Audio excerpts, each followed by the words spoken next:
Om Namah Shivaya. Characteristics of Bhakti according to Bhagavadpadha. Discourse by MahaPeriyava from the book Voice of God, Volume 1. There were many Advaita Jnanis who had enjoyed experiencing Ishvara with devotion, with knowledge born of actual experience that one who is Bhakta is also God, and in essence he and they themselves are not different.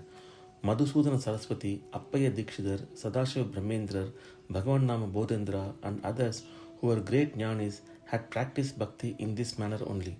They did not see any difference between the Brahman, which is Nirguna, and Ishvara, who has infinite number of benign qualities. Madhusudana Saraswati says, that which is Nirguna, qualityless, and Nishkala, without blemish, which the yogis meditate upon and enjoy, I enjoy seeing as Krishna, the bluish Jyoti, playing on the sands of the Yamuna banks. The jnanis have realized that all forms of God are Brahman, the only one. Even then, they practice, even after gaining jnana, special devotion to a form which had attracted them in the earlier days. Shankara Bhagavadpadha, the ocean of Advaita Jnana, knowledge of non-duality, has composed stotras on all the deities, treating them as Brahman only. Bhagavadpadha has beautifully described the characteristics of bhakti in Shivananda Lahari. He has described by giving 5 examples. The shloka is Angolam Nijabija. It means the following: the way the arangel seed sticks to the tree from which it came, the way a needle is drawn by a magnet, the way a chaste lady, Pativrata, is immersed in the thoughts of her husband, the way a creeper winds around a tree and grows, the way a river joins the ocean. To keep the mind immersed all the time on the holy feet of Pashupati in the same manner is bhakti, says Shri Acharya. It is said that there is a tree called Eru Arangel. When its unripe fruit falls to the ground, it will break. Immediately, the seeds will gradually move due to some kind of pull and will stick to the tree.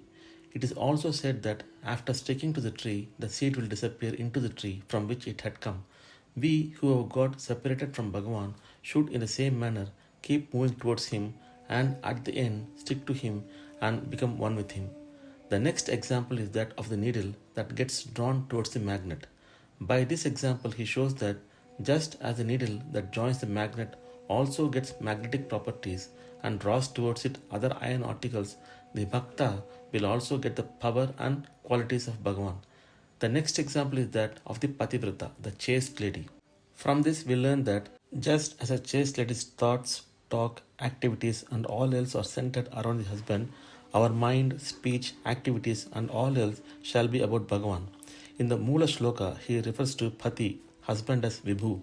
By this, he makes us understand that instead of thinking of Bhagavan as being in one place, we should think of his pervading all over and as everything. The next example is of the creepers. Even with great effort, we separate a creeper from the support pole on which it stands winded. Within a short time, with great effort, it will wind itself around the pole. This example makes it clear to us that whatever the hindrances that take away our mind from its thoughts on the Ishvara, we should firmly stick to our goal. The last comparison is the river and the ocean. This is the ultimate Advaita, highest form of Advaita. It is the ocean which became the rain and then became the river. Both are not different from each other. A river on whichever top of mountain it originates runs and runs tirelessly and at the end mixes with the ocean, loses its exclusive name and form and becomes the ocean itself. The ocean goes forward and receives it. That is why the river water is saltish even little ahead of the ocean.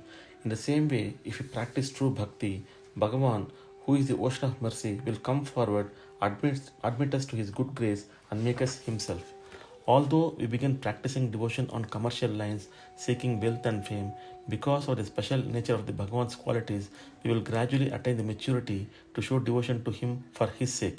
In the end, we will ourselves become the qualityless Nirguna form of Paramatma, dissolve in him and become himself. Whether it is for conducting the worldly life on right lines or for experiencing the philosophies of Dvaita, Vishishtadvaita and Advaita, bhakti is essential. Shri Bhagavadpadha says that of the means for attaining moksha, bhakti is the best. Following that, he also says that experience the true nature of self is bhakti. Moksha sadhana samagaryam bhaktireva kariyasi swaswarupanusandanam bhaktiritya pitiyate. Om Namah Shivaya. In the next post, we shall see MahaPeriaya speak about the favorite deity. Om Namah Shivaya. Hara Hara Shankara, Jai Jai Shankara, Kanchi Shankara, Kamakoti Shankara.